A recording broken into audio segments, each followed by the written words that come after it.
আমরা নবীন আহলে হাদিস ওহির পথের নওজোয়ান, শিরক বিদআত দূর করতে তাওহীদি সুধা করেছি পান। আমরা নবীন আহলে হাদিস ওহির পথের নওজোয়ান, শিরক বিদআত দূর করতে তাওহীদি সুধা করেছি পান। বদর, ওহদ, খন্দক এবং মুতার তপ্ত ময়দানে বিলিয়ে দিলেন জীবন যারা ওহির বাণীর জয়গানে। বদর, ওহুদ, খন্দক এবং মুতার তপ্ত ময়দানে বিলিয়ে দিলেন জীবন যারা ওহির বাণীর জয়গানে। ঈমান ও আমলে হয়ে বলিয়ান করেছে কায়েম ইলাহি বিধান, ঈমান ও আমলে হয়ে বলিয়ান করেছে কায়েম ইলাহি বিধান। সমাজ গড়ার এই রাজপথে হইনি মোরা ম্রিয়মান, সমাজ গড়ার এই রাজপথে হইনি মোরা ম্রিয়মান। আমরা নবীন আহলে হাদিস ওহির পথের নওজোয়ান, শিরক বিদআত দূর করতে তাওহীদি সুধা করেছি পান। আমরা নবীন আহলে হাদিস ওহির পথের নওজোয়ান, শিরক বিদআত দূর করতে তাওহীদি সুধা করেছি পান। আমরা যেন কমপক্ষে ইসলামী শাসন ব্যবস্থার পক্ষে, ইসলামিক খেলাফতের পক্ষে যেন জোর গলায় কথা বলতে পারি। এখনকার যুগে আমরা যে ইসলামী খেলাফতের কথা বলছি, সেই ইসলামী খেলাফত মূলত সারা বিশ্বব্যাপী খেলাফত। এই মুহূর্তে কি সম্ভব বলে আমরা মনে করছি? ইসলামী খেলাফতের বিকল্প আর কিছু চিন্তা করা সম্ভব নয়। কারণ ইসলাম যে বিচার ব্যবস্থা দিয়েছে, ইসলাম যে শাসন ব্যবস্থা দিয়েছে, এই শাসন ব্যবস্থা, এই বিচার ব্যবস্থা থাকলে এই দেশে চুরি, ডাকাতি, রাহাজারি, কোনো রকম দুর্নীতি থাকার কোনো সুযোগ আছে? আল্লাহ রাব্বুল আলামিন ওয়াদা করেছেন যারা ঈমান এনেছে এবং যারা সৎ আমল করেছে তাদের জন্য আল্লাহ রাব্বুল আলামিন অবশ্যই খেলাফত দান করবেন। আমরা মুসলিম হয়ে এখন যে অবস্থা বর্তমানে, আমরা সবচেয়ে বেশি চরিত্রহীন হয়ে গেছি। অনেক মানুষ পাবেন শিক্ষিত মানুষ, অনেক মানুষ পাবেন পিএইচডি ডিগ্রিধারী মানুষ, অনেক মানুষ পাবেন বিশ্ববিদ্যালয়ের শিক্ষক মানুষ, অনেক মানুষ পাবেন সমাজে অনেক প্রভাবশালী টাকাওয়ালা মানুষ, কিন্তু ভালো মানুষ কয়জন পাবেন? আমাদের একটা কমন স্ট্যান্ডার্ড অন্তত থাকা দরকার। আমরা যেন কাউকে অন্যায়ভাবে ক্ষতিগ্রস্ত না করি, কাউকে যেন অপমানিত না করি, কোনো অবস্থাতে না, সে যদি আমার দলের নাও হয়। আহলে হাদিস আন্দোলন বাংলাদেশ, আসুন পবিত্র কুরআন ও সহিহ হাদিসের আলোকে জীবন গড়ি। আউযু বিল্লাহি মিনাশ শাইতানির রাজীম। বিসমিল্লাহির রহমানির রহিম। ওয়াদাল্লাহুল্লাযীনা আমানু মিনকুম ওয়া আমিলুস সালিহাত লা ইস্তাখলিফান্নাহুম ফিল আরদি কামা ইস্তাখলাফাল্লাযীনা মিন ক্বাবলিহিম ওয়া লা ইউমাক্কিনান্না লাহুম দীনাহুম আল্লাযী ইরতাদা লাহুম ওয়া লা ইউবাদদিলান্নাহুম মিন বাদি খাউফিহিম আমানা ইয়াবুদুনানি ওয়া লা ইউশরিকুনা বি শাইআ ওয়া মান কাফারা বা'দা যালিকা ফাউলাইকা হুমুল ফাসিকুন। সূরাতুন নূর 55 নম্বর আয়াত। নির্ভেজাল তাওহীদের ঝান্ডাবাহী দেশের অনন্য যুব সংগঠন বাংলাদেশ আহলে হাদিস যুব সংঘ কর্তৃক আয়োজিত আজকের এই যুব সমাবেশে উপস্থিত আহলে হাদিস আন্দোলন বাংলাদেশের কেন্দ্রীয় গবেষণা বিষয়ক সম্পাদক জনাব ডক্টর কাবিরুল ইসলাম, উপস্থিত আছেন আমার অত্যন্ত শ্রদ্ধাভাজন শেখ আব্দুল হাই, যিনি বর্তমানে আহলে হাদিস আন্দোলন বাংলাদেশ সৌদি আরব শাখার সাধারণ সম্পাদক হিসেবে দায়িত্ব পালন করছেন এবং এই এলাকারই তিনি সন্তান। উপস্থিত আছেন বাংলাদেশ আহলে যুব সংঘের কেন্দ্রীয় দায়িত্বশীল বৃন্দ, উপস্থিত আছেন অত্র জেলার বিভিন্ন প্রান্ত থেকে আগত বাংলাদেশ আহলে যুব সংঘের প্রাণপ্রিয় দায়িত্বশীল এবং কর্মীবৃন্দ এবং সম্মানিত সুধী মণ্ডলী। প্রশংসা আল্লাহ রাব্বুল আলামিনের জন্য, যার অশেষ রহমতে আজকের এই ভর দুপুরে, বলা যেতে পারে দুপুরের ঘুমকে উপেক্ষা করে আমরা শুধুমাত্র আল্লাহ দ্বীনের স্বার্থে কিছু সময় এখানে দেওয়ার জন্য উপস্থিত হতে পেরেছি। যে আল্লাহ রাব্বুল আলামিন সুস্থ হালাতে আমাদের রেখেছেন, আমাদের নিরাপত্তার সাথে এখানে আসার সুযোগ করে দিয়েছেন, তার উদ্দেশ্যে আমরা অন্তঃস্থল থেকে শুকরিয়া আদায় করছি, আলহামদুলিল্লাহ। দরুদ ও সালাম বর্ষিত হোক শেষ নবী আহমদ মুস্তাফা মুহাম্মদ মুস্তাফা সাল্লাল্লাহু আলাইহি ওয়াসাল্লামের প্রতি, যার আদর্শকে সমাজের বুকে প্রতিষ্ঠা করার জন্যই আমাদের আজকের এই আগমন, আমাদের এই আজকের এই কর্মযজ্ঞ। আজকে সারা দেশ জুড়ে আমরা যে আলোচনা শুনে আসছি, সেই আলোচনার বড় একটা অংশ, বিশেষ করে রাজনৈতিক আলোচনার ক্ষেত্রে, যে নির্বাচন ডিসেম্বরে হবে নাকি এপ্রিলে হবে নাকি ফেব্রুয়ারিতে হবে, এটা নিয়ে সবার আলাপ আলোচনা, তাই না? ঠিক সেই মুহূর্তে আমরা বাংলাদেশ আহলে যুব সংঘের পক্ষ থেকে যে আয়োজনটা করেছি, এই আয়োজনটা সমকালীন এই আলোচনার সম্পূর্ণ বিপরীত আলোচনা, যে আলোচনার সাথে আমাদের আলোচনার তেমন কোনো সম্পর্ক নেই। তারপরেও আমরা এই আলোচনায় কেন বসেছি? সম্পর্ক নেই একদিক দিয়ে, আরেক দিক দিয়ে সম্পর্ক আছে। সম্পর্ক এই দিক দিয়ে আছে যে আমরা আসলে এই প্রচলিত এই রাজনীতি, প্রচলিত এই নির্বাচন ব্যবস্থা, প্রচলিত এই শাসন ব্যবস্থা সবকিছুরই বিরোধী। আমরা আপনাদের কাছে এই মেসেজটাই পৌঁছে দিতে এসেছি যে আমরা এই প্রচলিত রাজনীতির সাথে কোনোভাবেই একমত নই। এই রাজনীতিকে কিভাবে পরিবর্তন করা যায়, এই নেতৃত্ব ব্যবস্থাকে কিভাবে পরিবর্তন করা যায়, সেটাই হচ্ছে আমাদের মূল কার্যক্রম, মূল লক্ষ্য। প্রচলিত রাজনীতির সাথে একমত হয়ে কে সামনে নেতা হবে এটা আমাদের ভাববার বিষয় না। নেতা যেই হোক না কেন, নেতৃত্বের সিস্টেম যদি সঠিক না থাকে, নেতা যেই আসুক না কেন, সেই নেতা এসে আমাদের বিশেষ কোনো লাভ হবে না। নেতার পরিবর্তনের মাধ্যম দিয়ে সমাজ পরিবর্তন হয় না, সমাজ পরিবর্তন হয় নেতৃত্বের আদর্শের পরিবর্তনের মাধ্যম দিয়ে। সেই আদর্শিক পরিবর্তনের জন্যই আমরা কথা বলছি। সেই আদর্শিক পরিবর্তনের জন্যই গুটি কয়েক মানুষ হলেও, হয়তো আমাদের সংখ্যা অতি অল্প, সমাজে একেবারে নগণ্য, মানে গোনার মধ্যে নেই, তারপরও এটুকু হক কথা বলার সুযোগ আমাদের নিতেই হবে। কারণ আমরা আল্লাহর কাছে মুক্তি পেতে চাই। দুনিয়াতে যদি মুক্তি আমরা নাও পাই, দুনিয়াতে যদি মানুষ আমাদেরকে গুরুত্ব নাও দেয়, তবু আমরা চাই আল্লাহর কাছে গুরুত্ব পেতে, আল্লাহর কাছে আমরা মুক্তি পেতে চাই। এজন্যই আমাদের আয়োজন, আজকে আপনাদেরকে কষ্ট করে এখানে ডেকে আনা এবং আমাদের এখানে আসা। সম্মানিত উপস্থিতি, আমার যে বিষয়টা দেওয়া আছে ইসলামিক খেলাফত ও নেতৃত্ব নির্বাচন, অনেক বড় বিষয়। তবে আমি সংক্ষেপে জাস্ট খালি পয়েন্টগুলো আউট করার চেষ্টা করব, যাতে আমাদের মাথায় বিষয়টা, কনসেপ্টটা যেন ক্লিয়ার থাকে।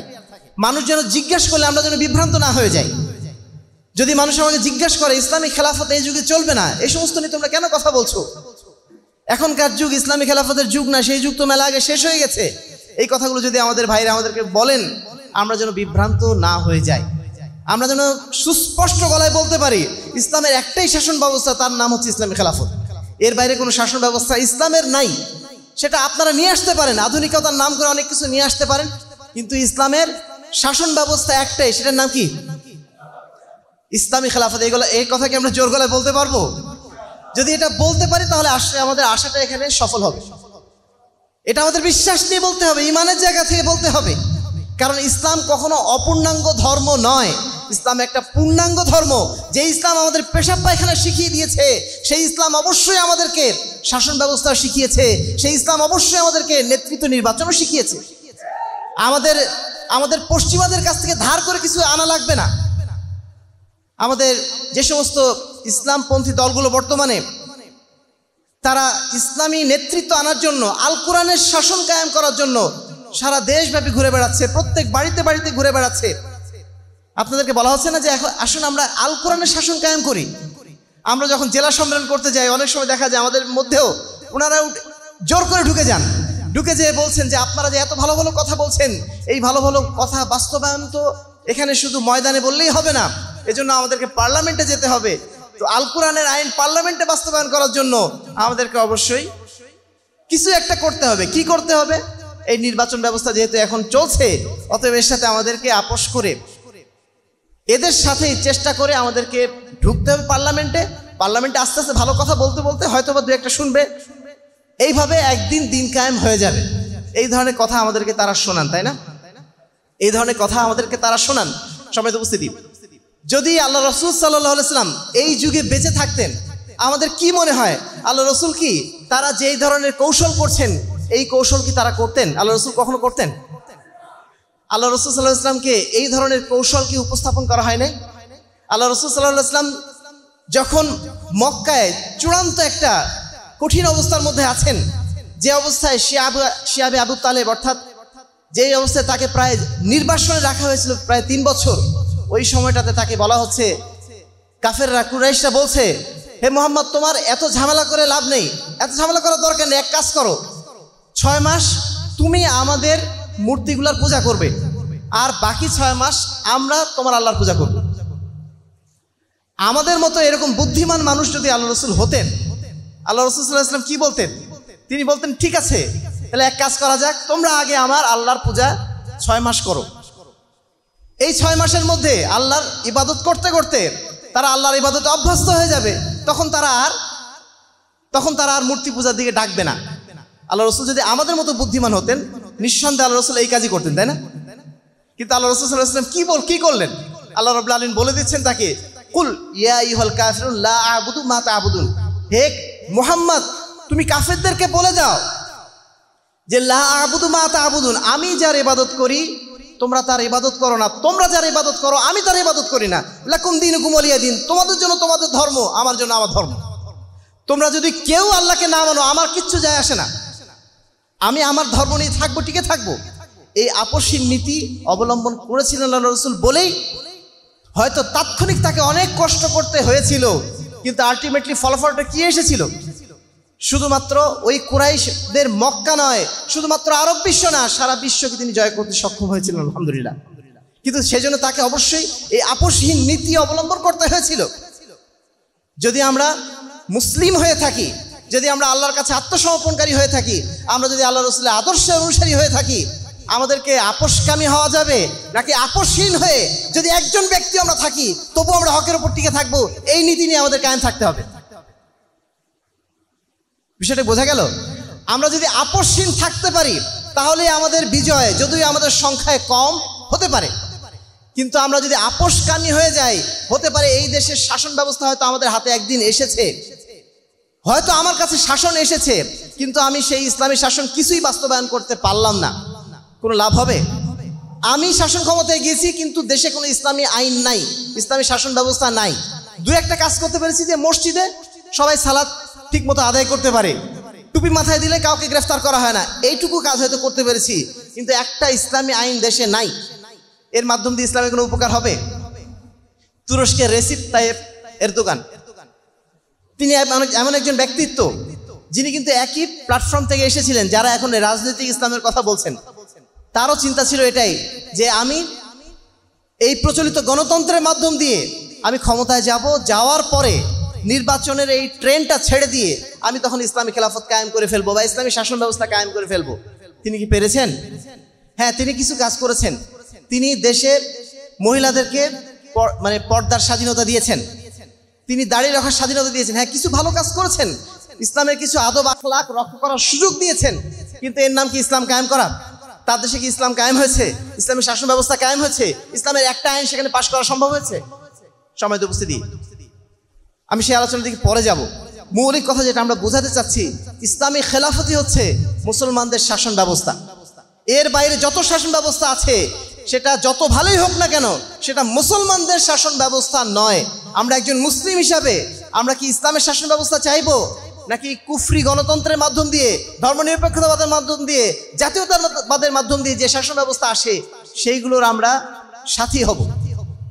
এই সিদ্ধান্ত আমাদেরকে অবশ্যই নিয়ে রাখতে হবে। যদি না নিয়ে রাখতে পারি, দুদিন পরে আপনারা আবার যখনই রাজনীতির সময় আসবে, যখনই এই নির্বাচনের সময় আসবে, আপনারা যেমন এখানে বসে আছেন, দুদিন পরে তাদের পিছনে পিছনে ঘুরে বেড়াবেন।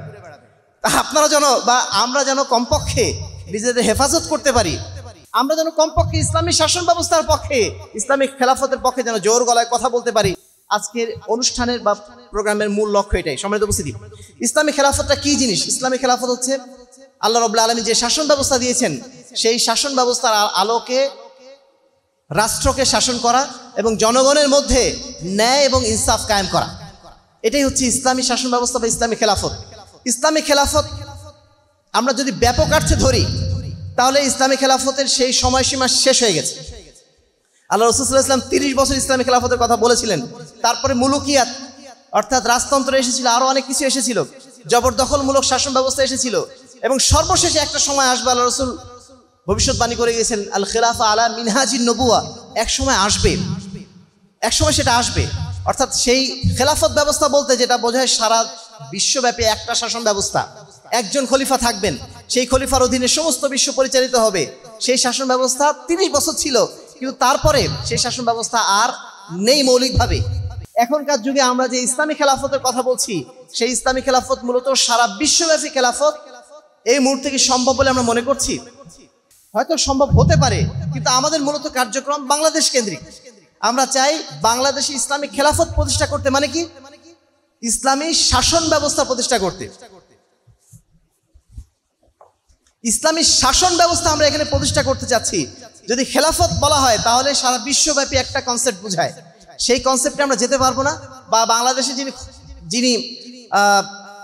যিনি যদি কখনো ইসলামী শাসন ব্যবস্থা প্রতিষ্ঠিত হয় তাহলে এখানে যিনি মূল দায়িত্বশীল হবেন তাকে আমরা খলিফাও বলতে পারবো না। খলিফা বলা মানে কি? খলিফা মানে তিনি সারা বিশ্ব শাসন করবেন, বাংলাদেশ কেন্দ্রিক যদি শাসন ব্যবস্থা প্রতিষ্ঠিত হয় তাকে আমরা আমির বলতে পারি, কিন্তু খলিফা আমরা তাকে বলতে পারবো না। দ্বিতীয় যে বিষয়টি সেটি হচ্ছে ইসলামিক খেলাফতের প্রয়োজনীয়তা কতটুকু, কেন ইসলামিক খেলাফতকে আমরা এত প্রয়োজন মনে করছি। এখন তো একটা শাসন ব্যবস্থা আছে, চলছে, এরা আমাদের লাইট ফ্যান দিচ্ছে, এরা আমাদের গ্যাস দিচ্ছে, এরা আমাদের রাস্তাঘাট বানিয়ে দিচ্ছে, একরকম শাসন ব্যবস্থা আছেই, তাই না? আমরা কেন আবার ইসলামী খেলাফত চাচ্ছি, ইসলামী শাসন ব্যবস্থা কেন চাচ্ছি? প্রথম এটাই কারণ যে আল্লাহ রাব্বুল আলামিন যে দিন আমাদের কাছে পাঠিয়েছেন, এই দিন শুধুমাত্র মসজিদে পালন করার জন্য নয়। এই দিন আল্লাহ রাব্বুল আলামিন কি বলছেন, হুয়াল্লাযী আরসালা রাসূলাহু বিল হুদা ওয়া দীনিল হাক্কি লিইয়ুযহিরাহু আলা দ্বীনি কুল্লি ওয়ালাউ কারিহাল মুশরিকুন। যেই দিন আল্লাহ রাব্বুল আলামিন আমাদেরকে দিয়েছেন, এই দিন বিজয়ী হওয়ার দিন। অন্য সমস্ত বাতিল আদর্শ, বাতিল মতাদর্শের উপরে ইসলামকে বিজয়ী করা, এটা আমাদের একটা কর্তব্যের অংশ কি অংশ না? এটা আমাদের কর্তব্যের একটা অংশ।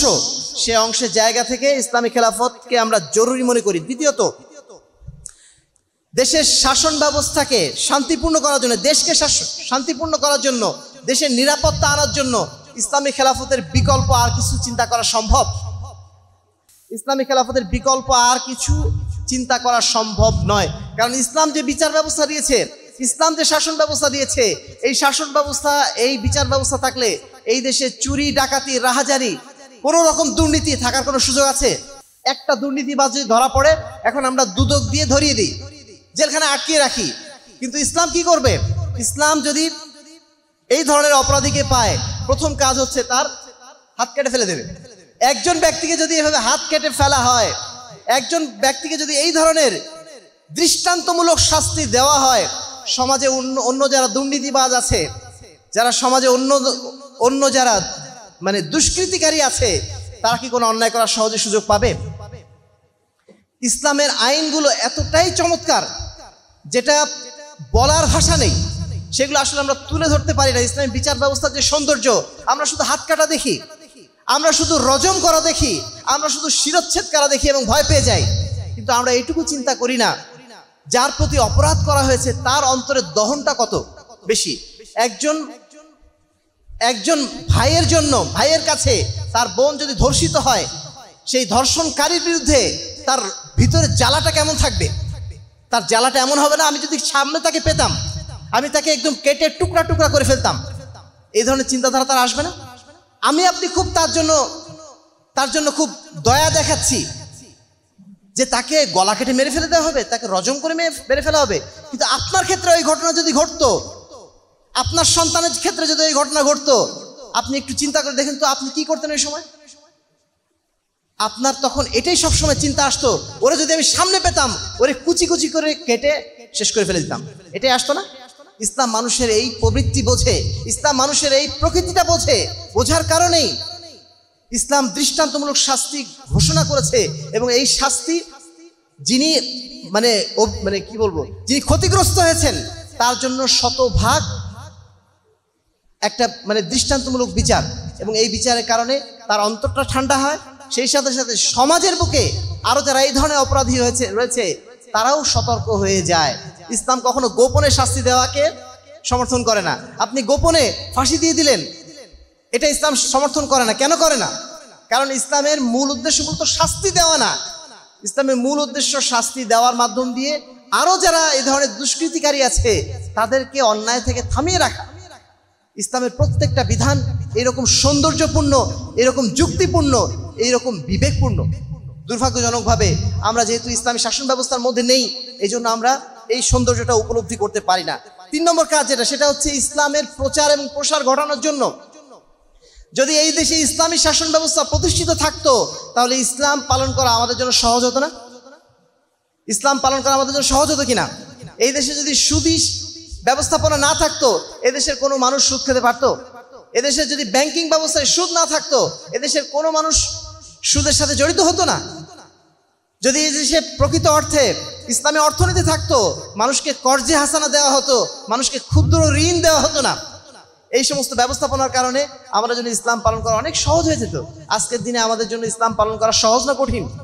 আমরা হয়তো ব্যক্তিগত জীবনে ইসলাম পালন করতে পারি, কিন্তু সামাজিক জীবনে, রাষ্ট্রীয় জীবনে আমাদেরকে নানাভাবে এমন অবস্থার মধ্যে পড়ে যেতে হচ্ছে যেখান থেকে ইসলাম পালন করা আমাদের জন্য মোটেও সহজ কাজ না। সম্মানিত উপস্থিতি, সুতরাং ইসলামকে সমাজের বুকে বাস্তবায়ন করার জন্য ইসলামী শাসন ব্যবস্থার কোনো বিকল্প নেই। সম্মানিত উপস্থিতি, এবার আমরা আসবো যে কিভাবে আমরা ইসলামী খেলাফত কায়েম করব। কোরআনের 3টা মৌলিক বিধান আছে, যেই বিধানগুলো আল্লাহ রাব্বুল আলামিন আমাদেরকে দিয়েছেন যেন আমরা ইসলামী খেলাফত বাস্তবায়নের জন্য প্রচেষ্টা হিসাবে এগুলোকে গ্রহণ করতে পারি। প্রথমত আমাদেরকে ঈমান আনতে হবে এবং আমলে সলে করতে হবে, এটা আমরা জানি সবাই, তাই না? সূরা নূরের 55 নম্বর আয়াতে আল্লাহ রাব্বুল আলামিন বলছেন যে আল্লাহ রাব্বুল আলামিন ওয়াদা করেছেন যারা ঈমান এনেছে এবং যারা সৎ আমল করেছে তাদের জন্য আল্লাহ রাব্বুল আলামিন অবশ্যই খেলাফত দান করবেন। এখন আপনি বলবো যে আমরা তো ঈমানের অধিকারী হয়েছি, আমরা তো সৎ আমলও করছি, তবু তো খেলাফত কায়েম হচ্ছে না, এই কথা আমরা বলছি না? অনেকের মধ্যে ধারণা তৈরি হয়ে যেতে পারে যে আমরা অনেক কিছু তো করতেছি, কই হয় না তো। ওই আয়াতের শেষ অংশে একটা জিনিস আছে, একটা বাক্য আছে যেটা আমাদের জন্য শর্তব্য, যেখানে আল্লাহ বলছেন ইয়াবুদুনানি ওয়ালা ইউশরিকুনা বি শাইআ, তারা যেন শুধু আমার ইবাদত করে। শুধুমাত্র ঈমান এনেছি আর আমলে সালেহ করছি এটুকু বললেই হবে না, তারা যেন শুধু আমারই দাসত্ব করে এবং আমার দাসত্বের সাথে অন্য কোনো ব্যক্তির বা অন্য কোনো আদর্শের শরিকানা স্থাপন না করে। এই কাজটাকে আমরা করতে পারছি? আমরা ঈমান এনেছি, আমরা সৎ আমল করছি, আমাদের পলিটিক্যাল ইসলাম যারা পালন করেন এই সমস্ত ভাইরা ঈমান এনেছেন, তারা সৎ আমলের পথেও চলছেন, কিন্তু যে জায়গাতে তারা ব্যর্থ হয়েছেন সেই জায়গাটা হচ্ছে এই জায়গায় যে তারা আল্লাহ রাব্বুল আলামিনের ইবাদতের ক্ষেত্রে শতভাগ মুখলেস হতে পারেন নাই বলেই তারা কিন্তু আল্লাহর ইবাদত করছেন, আবার গণতন্ত্রের পক্ষে সাপোর্ট করছেন, তাই না? তারা গণতন্ত্রের পক্ষে কথা বলছেন।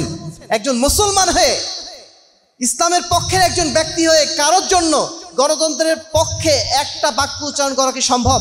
যে গণতন্ত্র আমাদেরকে মানুষের দাসত্ব শিখিয়ে দিয়েছে, যে গণতন্ত্র বলছে জনগণই সার্বভৌম ক্ষমতার অধিকারী, জনগণ যা বলবে তাই হবে, জনগণের শাসন প্রতিষ্ঠা করার জন্য যেই তন্ত্র কাজ করে যাচ্ছে সেই তন্ত্রের পক্ষে এক মুহূর্ত কাজ করা কি আমাদের পক্ষে সম্ভব? আমাদের ভাইয়া কি বলছেন যে দেশে গণতন্ত্র আসলে নাকি শান্তি আসবে? কারা বলছেন? সেকুলাররা বলছেন না, কে বলছে? ইসলামী পলিটিক্যাল রাজনৈতিক দলগুলোই বলছেন দেশে গণতন্ত্র আসলে নাকি সুশাসন প্রতিষ্ঠিত হবে। সম্মানিত উপস্থিতি, এই বিশ্বাস কোনো মুসলমান কখনো করতে পারে? সুশাসন আসলে একমাত্র আসতে পারে কিসের মাধ্যম দিয়ে? ইসলামী খেলাফতের মাধ্যম দিয়ে, ইসলামী শাসন ব্যবস্থার মাধ্যম দিয়ে। আপনি ইসলামী শাসনতন্ত্রের পক্ষে কথা বলেন, আপনি ইসলামী খেলাফতের পক্ষে কথা বলেন, আপনি মুসলিম হয়ে আপনি কিভাবে গণতন্ত্রের পক্ষে কথা বলেন? এই যে গণতন্ত্রের পক্ষে আপনি কথা বলছেন মানে কি? আপনি ইয়াবুদুনানি ওয়ালা ইউশরিকুনা বি শাইআ এই শর্ত আপনি পূরণ করতে পারেন নাই। আল্লাহর দাসত্ব আপনার মধ্যে পুরোপুরি নাই। আল্লাহর দাসত্ব আছে, আবার আছে গণতন্ত্রের প্রতি দাসত্ব। এই দুই দাসত্ব একসাথে মিক্সচার করে আপনি কিভাবে সমাজে ইসলাম কায়েম করবেন, ইসলাম খেলাফত কায়েম করবেন? সম্মানিত উপস্থিতি, 2 নম্বর বিষয়, আমাদেরকে অবশ্যই উত্তম আখলাকের অধিকারী হতে হবে। আমি ঈমান এনেছি বটে, আমলে সলে করছি, আমলে সলের মধ্যে যদিও আখলাক চলে আসে, কিন্তু এটাকে আলাদাভাবে বলার কারণ হচ্ছে এই, আমরা মুসলিম হওয়া সত্ত্বেও ইসলামের আখলাকগুলো আমাদের মধ্যে অধিকাংশই অনুপস্থিত। আমরা মুসলিম হয়ে এখন যে অবস্থা বর্তমানে, আমরা সবচেয়ে বেশি চরিত্রহীন হয়ে গেছি, আমরা সবচেয়ে বেশি মিথ্যাবাদী হয়ে গেছি। আমাদের প্রতি মানুষ আস্থা রাখতে পারছে না। যে এই মুসলমানের কাছে অন্য অমুসলিমরা একটা সময় ছিল যখন তারা মুসলমান দেখলেই নিজেরা নিরাপদ বোধ করতো, যেখানে মুসলমান আছে আমাদের আর সমস্যা নেই, এখানে মুসলিম সমাজ আছে এখানে আমাদের আর সমস্যা নেই। কিন্তু এখন মুসলমান দেখলে আমরা নিজেরাই ভয় পেয়ে যাচ্ছি। আমরা নিজেরাই এখন মুসলমানদের কাছে যেতে ভয় পাই, নিজেরাই এখন মুসলমানদের প্রতি আস্থা রাখতে পারছি না। আমার একজন ভাই যিনি আমার প্রতিবেশী, তিনি হয়তো দাড়িওয়ালা আমার মতোই, তিনি মসজিদে 5 ওয়াক্ত সালাত আদায় করছেন, কিন্তু আমার অন্তরে একটা ভয়, হয়তো তিনি আমার একটা ক্ষতি করে ফেলবেন। কই, আমরা তো আমাদের কাছ থেকে নিরাপদ না, আমাদের কাছে অমুসলিমরা কিভাবে নিরাপদ হবে? এটা কারণ কি? আমাদের আখলাক না থাকা। আমাদের মধ্যে আখলাক না থাকার কারণে আজকে আমাদের এই চরম দুরবস্থা। সম্মানিত উপস্থিতি, আমাদের ভালো মানুষ হওয়ার জন্য চেষ্টা করাটা এখন একটা অপরিহার্য দায়িত্ব। শুধুমাত্র আমাদের মধ্যে না, সারা দেশে আপনি খুঁজে দেখেন ভালো মানুষ কয়টা আপনি খুঁজে পাবেন? অনেক মানুষ পাবেন শিক্ষিত মানুষ, অনেক মানুষ পাবেন পিএইচডি ডিগ্রিধারী মানুষ, অনেক মানুষ পাবেন বিশ্ববিদ্যালয়ের শিক্ষক মানুষ, অনেক মানুষ পাবেন সমাজে অনেক প্রভাবশালী টাকাওয়ালা মানুষ, কিন্তু ভালো মানুষ কয়জন পাবেন? ভালো মানুষ আপনি খুঁজে পাবেন না। আর এই কারণে দেখছেন এখন অন্তর্বর্তীকালীন সরকার আসার পরে সব জায়গাতে চেষ্টা করছে নিরপেক্ষ মানুষকে নিয়োগ দেওয়ার জন্য, কিন্তু নিরপেক্ষ একজন আদর্শ মানুষ তারা খুঁজে পাচ্ছে না। বিশ্ববিদ্যালয়ে ভিসি নিয়োগ দেবে, বিশ্ববিদ্যালয়ে 1000 শিক্ষক আছেন, সেই 1000 শিক্ষকের মধ্যে একজন ভালো মানুষ খুঁজে পাওয়া কঠিন হয়ে যাচ্ছে, একজন আদর্শবান শিক্ষক খুঁজে পাওয়া কঠিন হয়ে যাচ্ছে, কারণ ভালো মানুষ নেই। ভালো মানুষ এখন পাওয়াটা সবচেয়ে দুষ্কর কাজ হয়ে গেছে। সম্মানিত উপস্থিতি, আমাদের এখন যে মেহনতটা হওয়া দরকার, ভালো মানুষ হওয়ার মেহনত, যেন মানুষ আমাদের কাছ থেকে যদি উপকার না পায়, কমপক্ষে আমাদের কাছ থেকে যেন কোনো অপকার তার কাছে না পৌঁছে। আমরা যেন কারোর ক্ষতি না করি, কমপক্ষে কারোর উপকার করতে না পারি, কিন্তু কারোর অন্তত ক্ষতি না করি। এই নীতি কি আমরা আমাদের মধ্যে অবলম্বন করতে পারবো ইনশাআল্লাহ? আহলে হাদিস আন্দোলন বাংলাদেশ আহলে যুব সংঘের প্রত্যেকটা কর্মীদের কাছে, প্রত্যেকটা দায়িত্বশীলদের কাছে আমাদের অন্ততপক্ষে এইটুকু দাওয়াত থাকবে, আমরা যেন অন্য কোনো মানুষের ক্ষতি না করি। যদি উপকার করতে পারি করব, আর না হলে অন্তত যেন ক্ষতি না করি। ফেসবুকের মাধ্যম দিয়েও কিন্তু অনেকের ক্ষতি করা যাচ্ছে, তাই না? একটা মানুষের জন্য আপনি অপবাদ দিচ্ছেন, একটা মানুষের গীবত করছেন, আপনি একটা মানুষের খামাখা আপনি সমালোচনা করছেন। এই কাজটাও কি এক প্রকার ক্ষতি করা না? একটা মানুষের সম্মান ক্ষতি করা, এটাও কি একটা ক্ষতি না? এটাকে আমরা ক্ষতি মনে করি না। আমরা ক্ষতি করা মানে কি, কাউকে আঘাত না দেওয়া, এটাকে ক্ষতি না মানে না করা মনে করি। কিন্তু একটা মানুষের সম্মানকে আঘাত করা, এটাও কি একটা ক্ষতি না তার জন্য? বরং এটা আরো বেশি ক্ষতি। কিন্তু এই কাজটা আমরা অবলীলা ক্রমে করছি। আহলে হাদিস আন্দোলন বাংলাদেশ আহলে যুব সংঘের আমাদের একটা কমন স্ট্যান্ডার্ড অন্তত থাকা দরকার। আমরা যেন কাউকে অন্যায়ভাবে ক্ষতিগ্রস্ত না করি, কাউকে যেন অপমানিত না করি, কোনো অবস্থাতে না। সে যদি আমার দলের নাও হয়, আজকে আমি আহলে হাদিস আন্দোলনের দায়িত্বশীল, কিন্তু যদি জমিয়তের একজন দায়িত্বশীল এখানে আসেন, আমরা কি তাকে ক্ষতিগ্রস্ত করব? আমার মসজিদে যদি কোনো জমিয়তের দায়িত্বশীল আসেন, আমরা কি বলবো যে এটা আহলে হাদিস আন্দোলনের মসজিদ, এখানে বক্তব্য দেওয়া যাবে না? এই ধরনের কথাকে আমরা কখনো বলবো? কখনো না। কারণ তারাও আমাদের দাওয়াতি ভাই, তারা যে দাওয়াত দিচ্ছেন আমরা একই দাওয়াতি দেই। সে একই দাওয়াতে তারা মানে পথিক, হয়তো তাদের সংগঠন ভিন্ন, তার অর্থ এই না যে আমরা তাদেরকে প্লেস দেবো না, জায়গা দেবো না, বা আমাদের এলাকায় আসলে বলে দেবো আমাদের এলাকায় আপনাদের কাজ নেই, অন্যদিকে যান। এই ধরনের বাড়াবাড়ি আচরণ আমরা নিঃসন্দেহে করবো না। আমরা কাউকে ক্ষতি করতে চাই না, প্রত্যেককে আমরা কাছে টানতে চাই। আমাদের চরিত্র দেখে যেন মানুষ আমাদের কাছে আসে। আল্লাহ রাসূল সাল্লাল্লাহু আলাইহি ওয়াসাল্লাম যখন দাওয়াতি কাজ করতেন, আল্লাহ রাসূলের দাওয়াতের চেয়ে তার চরিত্রের জায়গাটা মানুষকে বেশি আকৃষ্ট করত।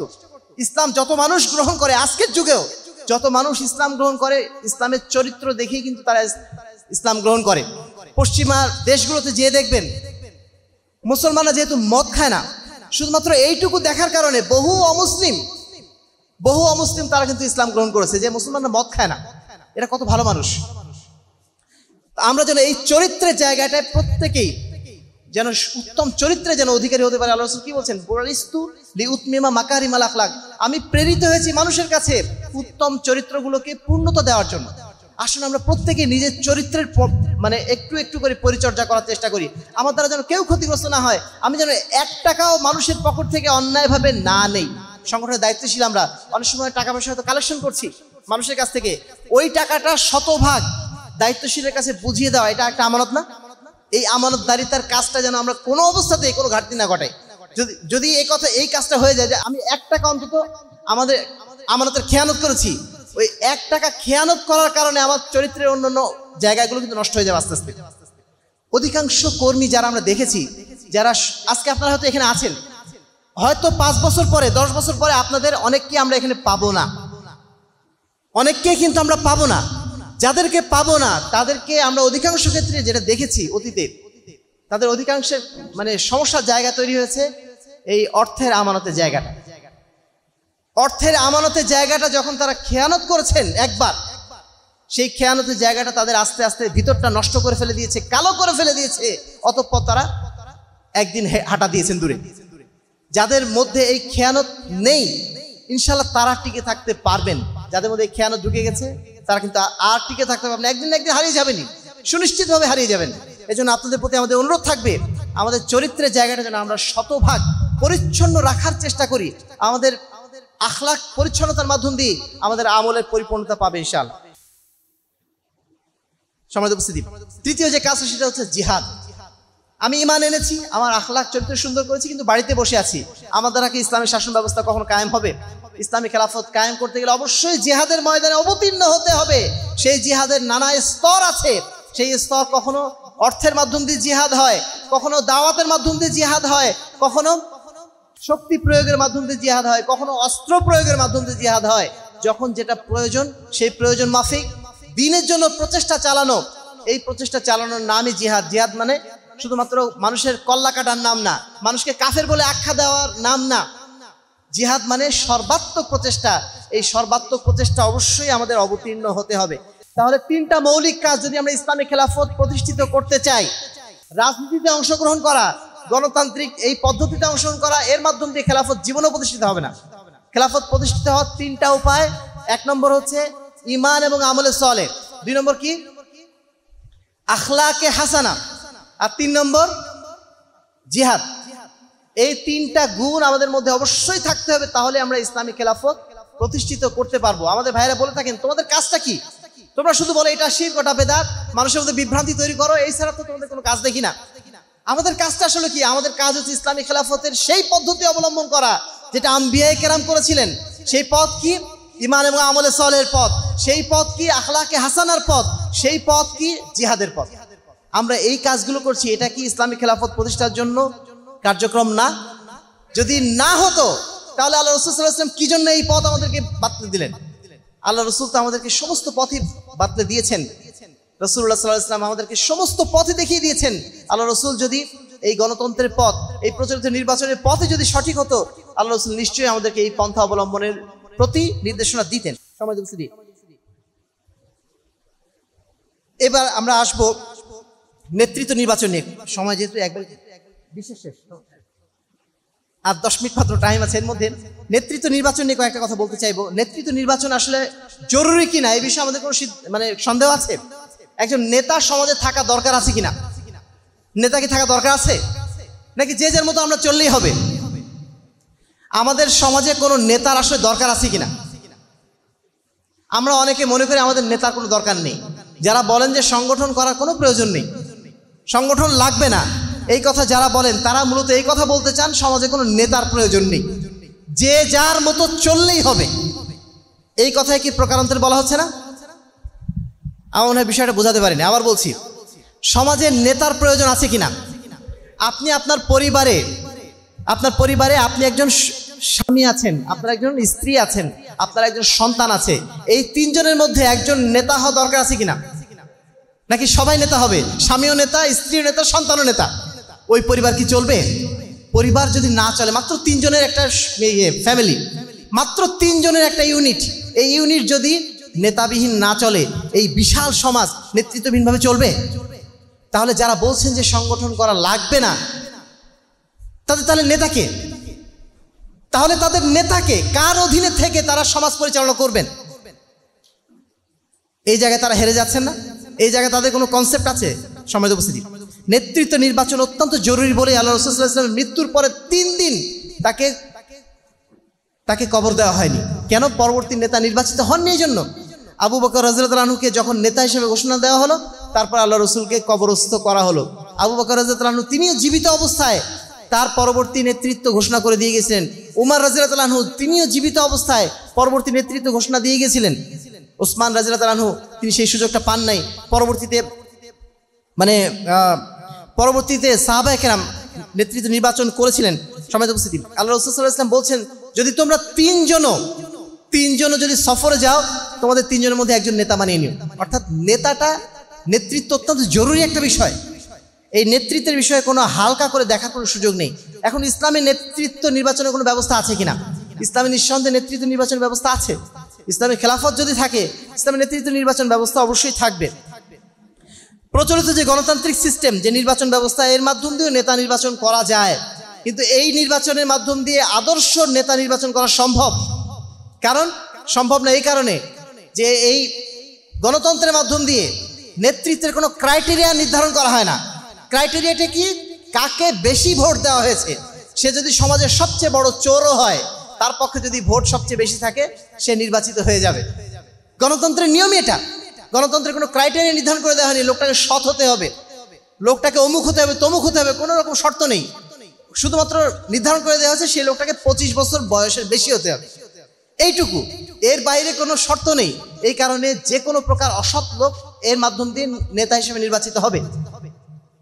আজকের যুগে গণতান্ত্রিক সিস্টেমে যদি নবী নির্বাচন করা হতো, কোন নবী হিসেবে নির্বাচিত হতে পারতেন? মুহতারাম আমির জামাত কিন্তু এটা সবসময় বলেন যে আল্লাহ রাসূল সাল্লাল্লাহু আলাইহি ওয়াসাল্লাম যদি আজকের যুগে জীবিত থাকতেন এবং এই নেতৃত্ব নির্বাচন প্রক্রিয়ায় অংশগ্রহণ করতেন, তিনি জীবনে কখনো নবী হতে পারতেন না, জীবনে কখনো নবী হতে পারতেন না। কারণ সমাজের অধিকাংশ মানুষ কি সৎ না অসৎ? সমাজের অধিকাংশ মানুষ অসৎ মানুষ, তারা সৎ নেতৃত্ব চায় না। সৎ নেতৃত্ব আসলে তাদের অসততা ধরা পড়ে যাবে। এই কারণে সমাজে গণতন্ত্রের মাধ্যম দিয়ে কখনো সৎ নেতৃত্ব আসে না। দ্বিতীয়ত, গণতন্ত্রের মাধ্যম দিয়ে কখনো জাতীয় ঐক্য আসবে না। কারণ আপনি নামই দিচ্ছেন একটা সরকারি দল আর একটা কি, একটা সরকারি দল আর একটা নাম কি, বেসরকারি দল, বিরোধী দল। নামই বিরোধী দল, তার মানে কি? তার কাজটা কি? তার কাজে আপনি যেই কাজই করেন না কেন তার বিরোধিতা করা। তো যদি এইভাবে একজন আরেকজনের বিরুদ্ধে লেগে থাকে, সমাজে কখনো ঐক্য আসবে? সমাজে কখনো ঐক্য আসে না। এই জন্যই এটাকে বলা হয় বহুদলীয় যে গণতান্ত্রিক ব্যবস্থা। এই ব্যবস্থার মাধ্যম দিয়ে কখনো সমাজে সুশাসন প্রতিষ্ঠিত করা অত্যন্ত কঠিন কাজ, প্রতিষ্ঠিত হয় না। আর এই কারণে দেখছেন এখন যে এই যে অন্তর্বর্তীকালীন সরকার, এই সরকারের আমলে দুইটা কাজকে বেশি গুরুত্ব দিচ্ছে। একটা কি বিগত সরকারের বিচার প্রক্রিয়া, আরেকটা হচ্ছে সংস্কার প্রক্রিয়া। এই দুটো তারা তাড়াতাড়ি করতে চাচ্ছে। কেন করতে চাচ্ছে? কারণ নির্বাচিত সরকার আসলে এই কাজগুলো পারবে না। নির্বাচিত সরকার এসে বিচারও করতে পারবে না, নির্বাচিত সরকার এসে সংস্কার করতে পারবে না। কারণ নির্বাচিত সরকারের কাজটা কি বলেন তো? এই অন্তর্বর্তীকালীন সরকার যেই কাজটা পারবে সেই কাজটা পারছে না নির্বাচিত সরকার। কারণ নির্বাচিত সরকার মানে দুর্বল একটা সরকার, সেখানে যত রকম যদু মধু সদু সব এসে জমা হয়েছে, তাদের মাধ্যম দিয়ে কখনো একটা সঠিক সিদ্ধান্ত নেওয়া সহজ ব্যাপার না। কিন্তু এই অন্তর্বর্তীকালীন সরকার, তারা হচ্ছে 10 জন আছে, 15 জন আছে, তাদের মধ্যে মোটামুটি সবাই জ্ঞানীগুণী। এই কারণে তাদের মাধ্যম দিয়ে সংস্কার আনা সম্ভব, বিচার করা সম্ভব। ইসলাম তো এই জিনিসটাই চাচ্ছে। ইসলামের তথাকথিত নির্বাচনের নাম দিয়ে, নির্বাচিত সরকারের নাম দিয়ে, জনগণের সরকারের নাম দিয়ে একটা বহু বিভক্ত একটা দুর্বল সরকার চায় না। ইসলাম চায় একটা শক্তিশালী সরকার, যার ক্ষমতা নেওয়ার শক্তি আছে। আজকে এই ক্ষমতা নেওয়ার শক্তি আছে বলি এতক্ষণ আমরা এখানে বসে আছি। কারেন্ট গেল একবারও? গত বছর যদি আমরা এই প্রোগ্রামটা করতাম কয়বার কারেন্ট যেত? এর মধ্যে আরো 5 বার যাওয়া হয়ে যেত। আজকে কারেন্ট গেল না, কেন গেল না? যদিও মাত্র 15 জন উপদেষ্টা কাজ করছে, কিন্তু তাদের সেই শক্তিটা আছে, সেই ক্ষমতাটা আছে, ঐক্যবদ্ধভাবে সিদ্ধান্ত নেওয়ার একটা সুযোগ আছে। সমাজ উপস্থিতি, ইসলামের নেতৃত্ব নির্বাচন ব্যবস্থা হয় কিভাবে? নেতৃত্ব নির্বাচন হয় ইলেকশনের মাধ্যম দিয়ে না, সিলেকশনের মাধ্যম দিয়ে। ওয়া আমরুহুম শুরা বাইনাহুম, পরামর্শের মাধ্যম দিয়ে একজন যোগ্য ব্যক্তিকে নির্বাচন করা হয়। সবাই, দুনিয়ার সবাই মিলে নির্বাচন করবে না। নির্বাচন করার জন্য যোগ্যতম লোক লাগবে, তাই না? আপনি আপনার স্কুল কলেজে চাকরি করেন, ওখানে একজন প্রিন্সিপাল লাগবে। প্রিন্সিপাল নিয়োগ করার জন্য একটা সার্চ কমিটি করেন, তাই না? 3 জনের একটা সার্চ কমিটি, তারা খুঁজে নিয়ে আসে কাকে নিলে এই প্রতিষ্ঠানটা সুন্দর চলবে। আপনি কি আপনার প্রতিষ্ঠানের প্রিন্সিপাল নির্বাচন করার জন্য আপনার যত ছাত্র আছে, যত কর্মচারী আছে, যত শিক্ষক আছে, সবার কি ভোট নেন? ভোট নেন? কোনো জায়গাতে কিন্তু ভোট নেওয়া হয় না। কোনো জায়গাতে নেতৃত্ব নির্বাচন করার জন্য, আপনার মানে ভালো একজন দায়িত্বশীল নিয়োগ করার জন্য কোথাও নির্বাচন করা হয় না। আপনি দোকান করেন, আপনার দোকানে একজন কর্মচারী লাগবে, সেই কর্মচারীর জন্য আপনি ভোট দিয়ে নির্বাচন করেন নাকি? আপনাকে, আপনার যার পছন্দ হয়, যাকে মনে হয় এই লোকটা দোকানে ভালো কাজ করতে পারবে, তাকে আপনি নিয়ে আসেন। কোনো জায়গায় নির্বাচন নাই। নির্বাচন এক জায়গায়, একমাত্র জায়গা আছে, সেটার নাম হচ্ছে এই জাতীয় নির্বাচনের মাধ্যম দিয়ে জাতীয় নেতা নির্বাচন করা। জাতীয় নেতা নির্বাচন করা, এটা কি আমাদের জন্য সবচেয়ে কি বলবো কম গুরুত্বপূর্ণ কাজ? যেটা হয়ে গেছে এখন, একটা দোকানদারের কর্মচারী নিয়োগ করার জন্য আমরা নির্বাচন করছি না, কিন্তু জাতীয় নেতৃত্ব, যেটা হচ্ছে সবচেয়ে গুরুত্বপূর্ণ জায়গা, সেই জায়গাটা আমরা ছেড়ে দিচ্ছি একটা দুর্বল জায়গাতে। সমাজ উপস্থিতি, এই জায়গাটা আমাদের চিন্তা ভাবনা করতে হবে। এটা আমাদের ভাবার চেষ্টা করতে হবে যে প্রচলিত নির্বাচন ব্যবস্থার বিরুদ্ধে আমরা কেন? কারণ এর মাধ্যম দিয়ে কখনোই সৎ নেতৃত্ব আসা সম্ভব নয়। যদি আসে সেটা একেবারে কি বলবো, সেটা ঝড়ে বক মরার মতো, কিন্তু নর্মালি কখনো এখানে ভালো নেতৃত্ব আসবে না। এই জন্য ইসলাম সবসময় বিচক্ষণ ব্যক্তিদের মাধ্যম দিয়ে, শুরার মাধ্যম দিয়ে, আলোচনার মাধ্যম দিয়ে, সিলেকশনের মাধ্যম দিয়ে সবচেয়ে গুরুত্বপূর্ণ, সবচেয়ে যোগ্য ব্যক্তিটাকে নেতা হিসেবে বানানোর জন্য কি বলবো সিস্টেম রেখেছে। আরো অনেকগুলো কথা রয়েছে, এখানে সময় নেই, এখনো সেদিকে যাচ্ছি না। এখন বাংলাদেশের প্রেক্ষাপটে ইসলামী খেলাফত বলতে আমরা কি বুঝাচ্ছি? আমরা আগেই বলেছি, বাংলাদেশের ক্ষেত্রে ইসলামী খেলাফত বলতে ইসলামী শাসন ব্যবস্থা আমরা বুঝিয়েছি। খেলাফত বলতে সারা বিশ্বব্যাপী না, বাংলাদেশের অন্ততপক্ষে বাংলাদেশে ইসলামী শাসন কায়েম হোক, এটুকু আমরা কামনা করছি। বর্তমান ফ্রেমওয়ার্ক, এখানে ইসলামী শাসন ব্যবস্থা কিভাবে আসবে? আমরা একজন যোগ্য নেতৃত্ব প্রথমে নির্বাচন করব। যেভাবে ডক্টর ইউনূসকে নির্বাচন করা হলো, তাকে কি কোনো ভোটের মাধ্যম দিয়ে নির্বাচন করা হয়েছে? ডক্টর ইউনূস কি কোনো ভোটের মাধ্যম দিয়ে আসছেন? তাকে সিলেকশন করেছে কারা? ছাত্ররা। ছাত্ররা তাকে সিলেকশন করে এসে না এই লোকটা এখন দেশে আসলে দেশটা সুন্দরভাবে চলবে। ঠিক একইভাবে এদেশের অধিকাংশ মানুষ যখন ঐক্যবদ্ধ হয়ে যাবে না এখানে ইসলামী শাসন আসতে হবে, তখন একজন মানুষকে নিশ্চয়ই আমরা নির্বাচন করবো, যেন অমুক ব্যক্তি সবচেয়ে বেশি যোগ্য, তিনি যদি আমির হন, তিনি যদি দেশের নেতা হন, দেশটা সুন্দর চলবে। তিনি যখন নেতা নির্বাচিত হয়ে গেলেন, পরের কাজ কি হবে? তিনি একটা মজলিসের শুরা করবেন। ঠিক যেভাবে ডক্টর ইউনূস একটা উপদেষ্টা পরিষদ করেছেন, ঠিক তেভাবে ইসলামী আমির নির্বাচিত হওয়ার পর তার প্রথম কাজ হচ্ছে একটা মজলিসের শুরা করা। মজলিসের শুরার মাধ্যম দিয়ে তিনি দেশটা পরিচালনা করবেন। এই দেশ পরিচালনার ক্ষেত্রে কোনো এমপি নির্বাচনের প্রয়োজন হবে না, কোনো জায়গায় ইউনিয়ন নির্বাচন, চেয়ারম্যান নির্বাচন কিছুর প্রয়োজন হবে না। সব জায়গাতে তিনি যোগ্য দায়িত্বশীল নিয়োগ দেবেন। যোগ্য যদি দায়িত্বশীল নিয়োগ দেন, যদি সমাজটা সুন্দরভাবে চলে, আমাদের কোনো আপত্তি আছে? আজকে রাজশাহী সিটি কর্পোরেশনে, ঢাকা সিটি কর্পোরেশনে কোনো নির্বাচিত মেয়র আছে? সিটি কর্পোরেশন চলছে না? সিটি কর্পোরেশনকে চলছে এখন? যেভাবে পরিষ্কার পরিচ্ছন্ন আগে ছিল এখনো আছে, যেখানে যেভাবে গাছপালা লাগানো হতো এখনো লাগানো হচ্ছে, সমস্ত কার্যক্রম তো চলছে এমনিতেই। তাহলে নির্বাচিত মেয়রের কি দরকার? নির্বাচিত মেয়র নিয়ে আসা মানে খাই পার্টি, কিভাবে খাওয়া যায় জনগণের পকেট থেকে, এবং তার কিছু লোকজন থাকবে, তারা এসে কিভাবে সুবিধা নেওয়া যায় সেই চেষ্টা করবে। সব জায়গাতে আমি ডিসিএসপি দিয়ে কাজ চালাতে পারছি, ইউএনও দিয়ে কাজ চালাতে পারছি, আমার নির্বাচিত মেয়র কি দরকার? নির্বাচিত ওই কি বলবো ইউনিয়ন চেয়ারম্যান কি দরকার? কি দরকার? এগুলো কোনো প্রয়োজন আছে? কোনো প্রয়োজন নেই। আমার দরকার সুশাসন। সুশাসন যদি একজন শিক্ষিত মানুষের মাধ্যম দিয়ে, একজন যোগ্য মানুষের মাধ্যম দিয়ে চলে, আমাদের সমস্যাটা কি? সমাজে উপস্থিতি এই নির্বাচন ব্যবস্থার পরিবর্তে আমরা যেটা চাই যে আমরা সব জায়গায় প্রশাসক নিয়োগ করা হোক, এবং সেটা বিসিএস এর মতো একটা ব্যবস্থা হতে পারে। বিসিএস দিয়ে আমরা ডিসি নিয়োগ করছি না, সেই বিসিএস দিয়ে একজন গ্রামের চেয়ারম্যান আপনি নির্বাচন করলে সমস্যা কি? এজন্য আপনার ওই যে প্রচলিত গণতান্ত্রিক নির্বাচন, এটা কি প্রয়োজন? সমাজে উপস্থিতি তা আমরা যেটা চাই, দল এবং প্রার্থীবিহীন নির্বাচন ব্যবস্থা। কোনো দল আমি দেখব না, আমরা দেখব একটা মানুষ আদর্শ মানুষ কিনা, তিনি ইসলামপন্থী কিনা, ইসলামের পক্ষে তিনি কাজ করবেন কিনা, তিনি যেই দলের হোক না কেন, তিনি যদি যোগ্য মানুষ হন, তাকে আমরা নির্বাচন করব। এবারে আবার প্রশ্ন আসবে, নির্বাচক কে হবে? নির্বাচনটা করবে কে? একজন জ্ঞানী ব্যক্তিকে নির্বাচন করতে হবে। নির্বাচক করবে কে? ইসলামের প্রথম যেটা বিষয় সেটা হচ্ছে যিনি আগে শাসক ছিলেন। ধরেন আমি এখন শাসক, আমি যখন আমার দায়িত্ব আমি পালন করতে পারছি না, আমি ইস্তফা দিলাম অথবা আমি মারা যাচ্ছি, এই সময় আমি পরবর্তী দায়িত্বশীল একজনকে আমি নির্বাচন করে যাবো, অমুক ব্যক্তি তিনি হবেন পরবর্তী শাসক। যেভাবে আল্লাহ রসুল ইঙ্গিত করেছিলেন আবু বকরের দিকে, আবু বকর তিনি বলে দিয়েছিলেন ওমর হবেন পরবর্তী খলিফা। এটা হচ্ছে প্রথম নিয়ম, এটাকে বলা আল ইস্তিখলাফ। আরেকটা হচ্ছে আল ইন্তিখাব।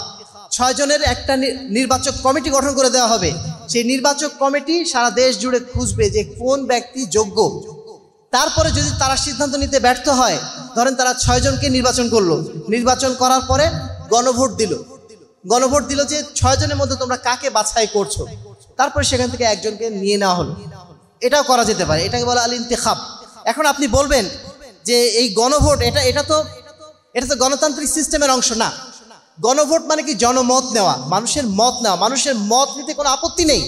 আপনি প্রোগ্রামটা আজকে এই তানোর উপজেলা অডিটোরিয়ামে করবেন নাকি মাঠে করবেন, এই বিষয়টা মতামত নেওয়ার জন্য আপনাদেরকে আমি জিজ্ঞেস করতে পারি না? আপনাদের সবাইকে জিজ্ঞেস করলাম যে এখানে করলে ভালো হয় না ওখানে করলে ভালো হয়। আপনাদের অধিকাংশ বললেন যে মাঠে করলে ভালো হয়, ওখানে গরম কম, ওখানে বাতাস আছে, ওখানে করলে ভালো হয়। তাহলে আমরা কি ওখানে সিদ্ধান্ত নেব না? ওখানে সিদ্ধান্ত নেব। এটার নাম গণতন্ত্র, মানে এটার নাম কি বলবো, গণতন্ত্র না, এটার নাম হচ্ছে জনমত নেওয়া। আমরা জনমতের পক্ষে, গণতন্ত্রের বিপক্ষে, কিন্তু জনমতের পক্ষে মানুষের মতামত নেওয়া যেতে পারে। মানুষের মতামত নিয়েই তো কাজ করতে হবে। মানুষের মতামত ছাড়া কার মতামত দেব? মানুষের মতামত নিয়ে তো কাজ করতে হবে। এর নাম বলে আমরা জনমত। তবে মানুষের মতামত যদি কোরআন এবং হাদিসের বিরুদ্ধে যায়, সেটা অবশ্যই গ্রহণযোগ্য হবে না। এবার আসি যে আহলে হাদিসরা রাজনীতি করছে কিনা। আহলে হাদিসরা প্রচলিত রাজনীতি করছে না, তবে ইসলামী খেলাফতের রাজনীতি, ইসলামী শাসন ব্যবস্থা প্রতিষ্ঠার রাজনীতি, এই রাজনীতি আমরা করে যাচ্ছি, করে যাব। যতদিন ইসলামী খেলাফত, ইসলামী শাসনতন্ত্র প্রতিষ্ঠিত না হচ্ছে, ততদিন পর্যন্ত আমরা এই ইসলামী শাসনতন্ত্রের পক্ষে কথা বলবো, ইসলামী শাসনতন্ত্রের পক্ষে ইনশাল্লাহ আমরা কাজ করে যাব। এটাকে আমরা আমাদের রাজনীতি মনে করি, এটাই আমাদের নববী রাজনীতি মনে করি। হয়তো এই রাজনীতি প্রচলিত রাজনীতির সাথে মিলবে না, কিন্তু অবশ্যই এটাও রাজনীতি। এটা অবশ্য রাজনীতি। রাজনীতি মানে কি? রাষ্ট্রীয় নীতি নিয়ে কথা বলা, রাষ্ট্রীয় নীতিতে ইসলাম প্রতিষ্ঠিত হোক, এটাই হচ্ছে আমাদের কথা। তার মানে কি? এটাই রাজনীতি।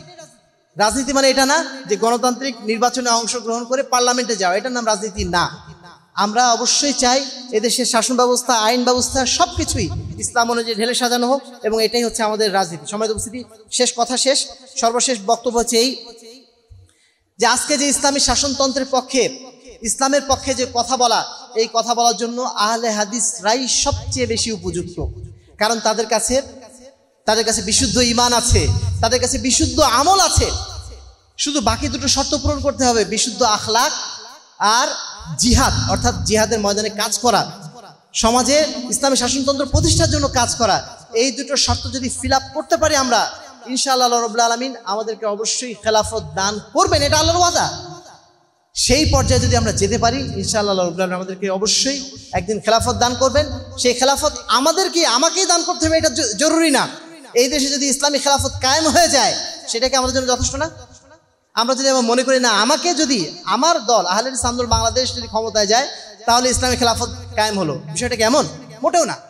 এইটা আমাদের মূল ধ্যান ধারণা না। আমাদের মূল ধ্যান ধারণা এই, যদি রাষ্ট্রের যে কোনো যোগ্য মানুষ তিনি ইসলামের পক্ষে কাজ করবেন, যিনি ইসলামী খেলাফত প্রতিষ্ঠিত করবেন, ইসলামী শাসনতন্ত্র প্রতিষ্ঠিত করবেন, ওটাকেই আমরা ধরে নেব ইসলামী শাসনতন্ত্র প্রতিষ্ঠিত হয়ে গেছে। সম্মানিত উপস্থিতি, আমরা আলোচনার শেষ লগ্নে এসে আপনাদের উদ্দেশ্যে স্মরণ করে দিতে চাচ্ছি যে আহলে হাদিস আন্দোলন বাংলাদেশ আহলে যুব সংঘ এদেশের বুকে পবিত্র কোরআন এবং সহিহ হাদিস ভিত্তিক একটি সামগ্রিক সামাজিক বিপ্লব কামনা করে। আমরা নেতৃত্ব পরিবর্তন নয়, নেতা পরিবর্তন না, আমরা নেতৃত্বের সিস্টেম পরিবর্তনের জন্য কাজ করে যাচ্ছি। এই সিস্টেম পরিবর্তনে কাজ করতে যে যত বাধাই আসুক না কেন, যতই আমাদেরকে নানা ধরনের ট্যাগ দেওয়া হোক না কেন, আমরা কোনো কিছুতেই বিচলিত নই। আমাদের যদি সংখ্যা কমও হয়, মানুষ যদি আমাদের টিটকারিয়ে দেয়, আমাদের এতে এতটুকু কষ্ট হবে না। কেননা আল্লাহ বলে দিয়েছেন, ওয়ালা তাহিনু ওয়ালা তাহজানু ওয়া আনতুমুল আ'লাউনা ইন কুনতুম মুমিনিন। তোমরা হীনবল হয়েও না, তোমরা নিজেদেরকে মাথা নিচু করে নিও না। যদি তোমরা দুঃখিত হয়েও না, যদি তোমরা ইমানদার হয়ে থাকো, তোমরাই ইনশাআল্লাহ আল্লাহর কাছে মর্যাদাবান, তোমরাই আল্লাহর কাছে মর্যাদাবান হবে, তোমরাই আল্লাহর কাছে প্রিয় পাত্র হবে। অতএব আমরা মূল কামনা আমাদের যেটা, আল্লাহর কাছে প্রিয় পাত্র হওয়া। মূল কামনা হচ্ছে আমাদের জান্নাতে যাওয়া। দুনিয়াতে সফলতা আসতেও পারে, নাও আসতে পারে। দুনিয়াবী সফলতার পরে আমরা নির্ভরশীল নই, আমরা আল্লাহর কাছে মুক্তি পেতে চাই। এটাই হচ্ছে আমাদের মূল কাজ, এবং সেই জন্যই আমরা দুনিয়াতে ইসলামী শাসনতন্ত্র প্রতিষ্ঠা করতে চাই। কারণ এদেশের অধিকাংশ মানুষকে আমরা চাই তারা জান্নাতি হোক, এদেশের মানুষ জান্নাতি হোক, এটা আমাদের কামনা। আর এই জন্য আমরা ইসলামী শাসনতন্ত্র প্রতিষ্ঠার জন্য কাজ করে যাচ্ছি। আল্লাহ রাব্বুল আলামিন আমাদের এই নেক প্রচেষ্টা যেন কবুল করে নেন। আমাদের আহলে হাদিস আন্দোলন বাংলাদেশ আহলে যুব সংঘের যে ভাইরা আছেন, তারা যেন ইখলাস এবং ইস্তেকামতের সাথে তাদের দায়িত্ব পালন করে যেতে পারেন, এটাই আমাদের একমাত্র কামনা এবং দোয়া। আমরা প্রত্যেকেই পরস্পরের জন্য দোয়া করবো, আল্লাহ রাব্বুল আলামিন যেন আমাদেরকে ইখলাসের সাথে ইস্তেকামতের সাথে আমাদের দায়িত্ব যেন পালন করে যাওয়ার তৌফিক দান করেন। এর মাধ্যম দিয়ে ইনশাআল্লাহ আমরা দুনিয়াতেও সম্মানিত হব, ইনশাআল্লাহ আল্লাহর কাছে আখিরাতেও সম্মানিত হবে। আল্লাহ রাব্বুল আলামিন আমাদের সকলকে এই দ্বীনের জন্য, তার এই দ্বীন কায়েমের জন্য, আল্লাহ রাব্বুল আলামিন তার এই দ্বীন প্রতিষ্ঠার জন্য, এই জিহাদের জন্য আমাদের প্রত্যেকে যেন কবুল করে নেন। আমাদের প্রত্যেকে যেন আল্লাহ রাব্বুল আলামিন তার দ্বীনের প্রকৃত মুজাহিদ হিসাবে, প্রকৃত খাদেম হিসাবে যেন কবুল করে নেন। আল্লাহুম্মা আমিন।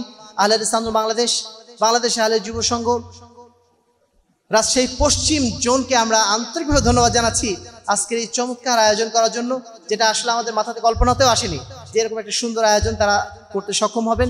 তারা যে কষ্ট করে আজকে আয়োজন করেছেন, আমরা আশা করছি এর মাধ্যম দিয়ে কিছু মানুষ যদি উপকৃত হন, কিছু মানুষের কাছে যদি সত্যের দাওয়াত পৌঁছে যায়, তবে আমরা মনে করব যে আমাদের আয়োজনটা আজকে সার্থক হয়েছে। বাংলাদেশ আহলে যুব সংঘ রাজশাহী পশ্চিম জেলাকে আমরা আন্তরিকভাবে ধন্যবাদ জানাচ্ছি আজকের আয়োজন করার জন্য। তবে এখানেই থেমে থাকলে হবে না, আমাদের যেটা কামনা থাকবে, আপনারা প্রত্যেকেই নিজ নিজ এলাকায় যে এই দাওয়াতগুলো মানুষের কাছে পৌঁছে দেবেন, শুধু নিজের মধ্যে ঢুকিয়ে রাখবেন না। ইসলামী খেলাফত নেতৃত্ব নির্বাচন সুতরাং আমি যে আমাদের একটা বই, এই বইটা প্রত্যেক বাড়িতে বাড়িতে পৌঁছানোর চেষ্টা করবেন ইনশাআল্লাহ। তা আমরা প্রত্যেকে জায়গা থেকে যেন দায়িত্বগুলো পালন করে যেতে পারলাম, সেই তৌফিক যেন আমাদেরকে দান করেন। আল্লাহুম্মা আমিন।